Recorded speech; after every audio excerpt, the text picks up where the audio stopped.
आप सभी को माघ मास की हार्दिक शुभकामनाएं। दोस्तों, माघ मास प्रारंभ हो चुका है और माघ मास की महिमा और माघ मास में तुलसी जी का पूजन कैसे किया जाता है ये मैं आप सभी को पहले ही बता चुकी हूँ। माघ की महिमा बहुत ही अद्भुत है। पुराणों में भर भर के इस विषय पर लिखा हुआ है। मैंने पहले भी विस्तार से आप सभी को इस बारे में बताया है, लेकिन आज मैं आप सभी को महिमा नहीं बल्कि माघ मास में कौन से वो 9 कार्य हैं जो हम सभी को जरूर ही करने चाहिए। ये 9 कार्य अगर आप माघ मास में करते हैं, इन 9 नियमों में से कोई एक नियम भी अगर आप धारण कर लेंगे तो एक नियम भी आपका कल्याण कर देगा। तो क्या है ये 9 नियम जिनको आप इस माघ मास में धारण कर सकते हैं और किस प्रकार से उनके द्वारा पुण्य अर्जित कर सकते हैं। बड़ा ही महत्वपूर्ण वीडियो है, तो निवेदन रहेगा कि अंत तक जरूर देखिएगा। ये बहुत ही छोटे छोटे से कार्य हैं, लेकिन इनके जो लाभ हैं वो बहुत ही अद्भुत है और ये आपके जीवन को पूरी तरीके से बदलने की ताकत रखते हैं। चलिए जान लेते हैं कि कौन से हैं ये 9 कार्य या 9 नियम, कैसे इनको पूर्ण करना चाहिए, क्या कुछ इनके लाभ होंगे। एक एक करके आपको संपूर्ण जानकारी देती हूँ। ये 9 काम आपके जीवन में धन देंगे, दौलत देंगे, ऐश्वर्य देंगे, नाम देंगे, पद देंगे और मोक्ष तो देंगे ही देंगे। सबसे पहले भगवान श्री हरि विष्णु की वीडियो को लाइक करके कमेंट सेक्शन में ओम नमो भगवते वासुदेवाय नमः लिखने के साथ साथ ही अगर आपने हमारे चैनल तीज त्योहार और धर्म को सब्सक्राइब नहीं किया है तो पहले कर लीजिए, क्योंकि इस चैनल पर आपको तीज त्योहारों से जुड़ी हुई संपूर्ण जानकारियां, शुभ मुहूर्त, पूजा विधि, निजी जीवन से जुड़ी समस्याओं के समाधान यानी कि भगवान से जुड़े हुए उपाय और जड़ी बूटियों से जुड़ी हुई संपूर्ण जानकारी एक ही चैनल पर लेकर मैं हर रोज आती हूँ। तो देखिए, माघ की महिमा इतनी विशाल है कि स्वयं स्वर्ग के देवता भी इसके विषय में ज्यादा कुछ नहीं बता पाते हैं। माघ के विषय में कहा जाता है कि माघ मास और भारत वर्ष में जन्म ये बड़ी ही पुण्य आत्माओं को मिलता है। माघ का अवसर बार बार नहीं आता। शास्त्र भी कहते हैं कि यदि आपके मन में माघ मास में माघ स्नान या माघ महात्म्य का शुभ कार्य मन में आ रहा है, इसका अभिप्राय है कि आपके जीवन में पुण्य कर्म जागृत हो गया है। क्योंकि माघ मास में यूं ही किसी के मन में पुण्य करने की बात नहीं आती है जब तक कि भगवत कृपा न हो। तो यदि आपके मन में तनिक भी ऐसा आ रहा है कि आपको माघ स्नान करना चाहिए या माघ महात्म्य सुनना चाहिए या नियम लेना चाहिए, तो ये बहुत ही उत्तम समय है। इसका अभिप्राय ये है कि परमात्मा की कृपा से आपके शुभ योग जागृत हो चुके हैं और आपके पुण्य कर्म जागृत हुए हैं। तो देखिए, माघ मास 4 जनवरी से प्रारंभ हो चुका है, लेकिन माघ मास का जो स्नान है ये 3 जनवरी से ही प्रारंभ हो चुका है, क्योंकि पौष पूर्णिमा से ही माघ स्नान किया जाता है। कल्पवास भी पूर्णिमा से ही प्रारंभ हो जाता है और ये 1 फरवरी को पूर्ण होगा। तो ये वीडियो आप जब देख रहे हैं उसी समय से भी इस नियम को धारण कर सकते हैं। इस प्रकार से पूरा महीना ही बड़ा ही कल्याणकारी होता है। साल 2026 के माघ मास की अच्छी बात ये है कि ये बड़े ही शुभ और उत्तम योगों के साथ प्रारंभ हुआ है। बड़ा ही पुण्यदायी योग इस समय बन रहा है। माघ मास के पहले दिन ही सर्वार्थ सिद्ध योग और त्रिपुष्कर योग बने हैं। ये बड़े ही उत्तम योग कहे गए हैं। इस योग में धन से जुड़े हुए कई कार्य जैसे कि सोना चांदी खरीदना, प्रॉपर्टी खरीदना, व्यापार करना, व्यापार में निवेश करना, इन सब में बहुत अधिक लाभ होता है। सर्वार्थ सिद्ध योग को बड़ा ही उत्तम माना जाता है और त्रिपुष्कर जो योग है इसमें लाभ और हानि दोनों ही होती है। इसमें उत्तम कार्य करेंगे तो लाभ ही लाभ मिलेगा, लेकिन अशुभ कार्य करेंगे तो उसका अशुभ फल भी प्राप्त होगा। तो इस माघ मास के दौरान हमें कर्ज नहीं लेना है, कुछ भी बेचना नहीं है, कोई बुरा कार्य नहीं करना है, इन कार्यों से बचना है, क्योंकि त्रिपुष्कर योग का अभिप्राय है कि आप जो करेंगे वो 3 गुना होकर हमें वापस प्राप्त होगा। इसका अभिप्राय है कि यदि आप कोई भी पाप कर्म करेंगे, गलत कर्म करेंगे, तो उसका भी 3 गुना फल हमें प्राप्त होगा। तो इसलिए हमें ऐसे कार्य करने से बचना चाहिए जो पाप उत्पन्न करते हों और पुण्य देने वाले कार्यों को ज्यादा से ज्यादा करना चाहिए। उसका लाभ जो है वो भी हमें 3 गुना बढ़कर मिलता है। और अब मैं आप सभी को बताती हूँ कि वे कौन से 9 कार्य हैं जो आपके जीवन में सबसे उत्तम फल देंगे। अगर माघ मास में आप इन कार्यों को को करते हैं और कौन सा वो एक कार्य है जिसके करने से आपके सारे शुभ कार्य नष्ट हो जाते हैं। आप पुण्य जितने अर्जित करने का प्रयास करेंगे कर लीजिए, लेकिन माघ में यदि आपने ये एक वस्तु दान नहीं की तो आपके सभी पुण्य धरे के धरे रह जाएंगे, कोई भी लाभ नहीं होगा। तो देखिए, शास्त्र कहते हैं कि माघ मास में चाहे भगवान ब्रह्मदेव हो, विष्णुदेव हो, महेश हो, सभी मरुदगण हो, चाहे इंद्र आदि देवता ही क्यों ना हो, सभी को माघ मास में गंगा और यमुना के संगम में स्नान करना अति प्रिय है और करना भी चाहिए। इसका इतना अधिक महत्व है कि देवता भी इस दिन के लिए तरसते हैं, माघी पूर्णिमा के लिए। इस दिन माना जाता है कि संगम में स्नान करने के लिए स्वयं देवता गण आते हैं। इतनी महिमा है माघ मास की। इसके अलावा एक और चौपाई के माध्यम से मैं आप सभी को इसका महत्व समझाना चाहूंगी कि माघ मकर गत रवि जब होई, तीरथ पते आवे सब कोई। तो देखिए, माघ की जो महिमा है ये बड़ी ही अद्भुत है। मैंने पिछले वीडियो में भी बता दिए हैं, लेकिन जिन्होंने वो वीडियो नहीं देखी थी, इसी विषय में मैंने अभी थोड़ा सा महत्व आपको बताया है। चलते हैं सभी 9 कार्यों के बारे में।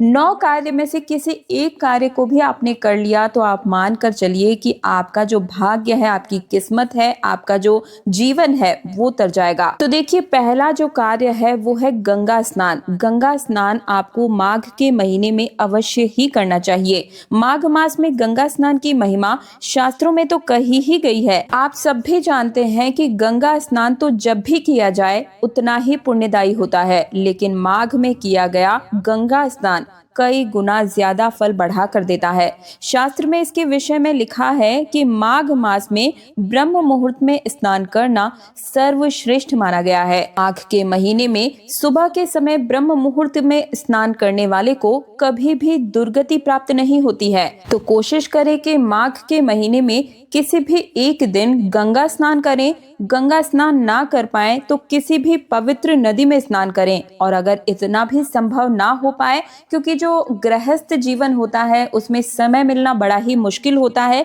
तो आप घर पर भी गंगा स्नान कर सकते हैं। मैंने वीडियो बनाकर भी आप सभी को दिखाया है कि किस प्रकार से आप गंगा स्नान घर पर करें और किस प्रकार से घर पर पूजा विधि करनी चाहिए। मैंने खुद पूजा विधि करके भी दिखाई है, तो आप उस वीडियो को भी जरूर देख लीजिएगा। घर पर स्नान करते समय पानी में गंगा जल और थोड़े से काले तिल और एक तुलसी का पत्ता मिलाकर आप स्नान कर लीजिए, आपको उतना ही फल प्राप्त होगा। मेरी इस वीडियो पर एक प्रश्न बार बार पूछा जा रहा था कि क्या गर्म पानी से स्नान करने की अनुमति शास्त्र देता है? तो देखिए, बिल्कुल हाँ, आप गर्म पानी से स्नान कर सकते हैं, क्योंकि इस समय बड़े ही कड़ाके की सर्दी होती है। तो स्वास्थ्य सबसे पहले है। भगवान कभी ये नहीं कहते हैं कि अपने आप को कष्ट देकर तुम मेरे लिए जो है पूजा पाठ करो, ठीक है। तो आप गर्म पानी से स्नान कर सकते हैं। और इस माघ मास के दौरान अगर आप 4-5 दिन के लिए घर से बाहर जा रहे हैं और आप घर में नियम लेकर रखे हुए हैं, तो आप मानसिक रूप से भी पूजा कर सकते हैं, किसी भी प्रकार का कोई संशय नहीं है। दूसरा जो कार्य है आपको माघ मास में जरूर करना चाहिए, वो है सूर्य की उपासना। प्रतिदिन सूर्य देव को जल अर्पण करना बिल्कुल भी मत भूलिएगा। कोशिश करें कि हो सके तो माघ मास के दौरान आदित्य हृदय स्तोत्र या फिर सूर्य भगवान के 12 नामों का स्मरण हर रोज करें। तीसरा कार्य जो कि इस माघ मास में आप सभी को करना चाहिए, शालिग्राम भगवान का पूजन। प्रतिदिन जल, चंदन, पुष्प, धूप दीप, नैवेद्य आदि अर्पित करके शालिग्राम भगवान की पूजा करें। शालिग्राम की सेवा नहीं है, लड्डू गोपाल है, तो उनका पूजन करें। अगला जो कार्य है माघ के महीने में हम सभी को करना चाहिए, वो है भगवान नारायण या ओम का ध्यान करें। यथाशक्ति मौन व्रत आप इस महीने में धारण करें या मानसिक शांति का अभ्यास इस दौरान आप सभी को करना चाहिए। अगला कार्य है मंत्रों का जाप करना। आप किसी भी मंत्र का जाप कर सकते हैं, लेकिन यदि आपको गुरु मंत्र मिला हुआ है तो ये सर्वोत्तम मंत्र माना गया है। गुरु मंत्र नहीं मिला हुआ है तब आप किसी भी मंत्र का जाप कर सकते हैं, जैसे कि महामृत्युंजय जाप हो गया, गायत्री मंत्र का जाप कर सकते हैं, राम नाम का जाप कर सकते हैं, कृष्ण नाम का जाप कर सकते हैं, राधा राधा का जाप कर सकते हैं, तुलसी या फिर रुद्राक्ष की माला ले लें और कोशिश करें कि कम से कम एक माला हमें नाम की यानी कि मंत्र जाप की करनी ही चाहिए। अगला जो कार्य है माघ के महीने में विशेष होता है वो है दान। स्नान दान का विशेष महत्व होता है माघ के महीने में। माघ मास में छोटा सा दान भी महापुण्य देता है। इस दौरान गर्म कपड़ों का दान बहुत ही शुभ माना गया है, तो आप चाहे तो गर्म वस्त्र या कंबल दान करें। तिल, काले तिल का विशेष महत्व होता है। काले तिल का दान महापुण्यदायी और अंत में बैकुंठ धाम को प्राप्त कराता है। इसके अलावा घी, चावल, खिचड़ी का दान, फल में आप केला, आंवला, बेर का दान कर सकते हैं। पितरों के नाम से इस महीने में दान अवश्य ही कीजिएगा। अगला कार्य जो कि आप नियम ले सकते हैं, स्तोत्र पाठ का नियम लें। जैसे कि विष्णु सहस्त्र नाम का आप पाठ स्तोत्र ले सकते हैं, राम रक्षा स्तोत्र पढ़ सकते हैं, विष्णु कवच, देवी कवच या कोई भी एक पाठ रोज नियम से कीजिएगा। अगला जो कार्य या नियम जिसे कहेंगे, तिल या फिर घृत से हवन करना, यानी कि घी से तिल और घी मिलाकर के हवन करें। उसी मंत्र से आहुति दें जिसका आप जप कर रहे हैं। प्रतिदिन एक माला हवन भी पर्याप्त होता है दोस्तों। और अब जान लेते हैं कि कौन सा वो कार्य है जिसको अगर आपने इस महीने में नहीं किया तो आप चाहे कितने भी शुभ कार्य कर लें, सब कुछ विफल हो जाएगा। वो है तिल का दान। सबसे अनिवार्य नियम है, आप कोशिश करें कि जिस दिन इस वीडियो को देख रहे हैं उसी दिन तिल कुछ अधिक मात्रा में मंगवाकर अपने घर पर रख लें। यदि तिल का दान नहीं किया गया तो बाकी पुण्य जो है वो बिल्कुल ही निष्फल हो जाते हैं। तिल का दान अवश्य ही करें। क्षमता के अनुसार मात्रा आप कम या ज्यादा कर सकते हैं।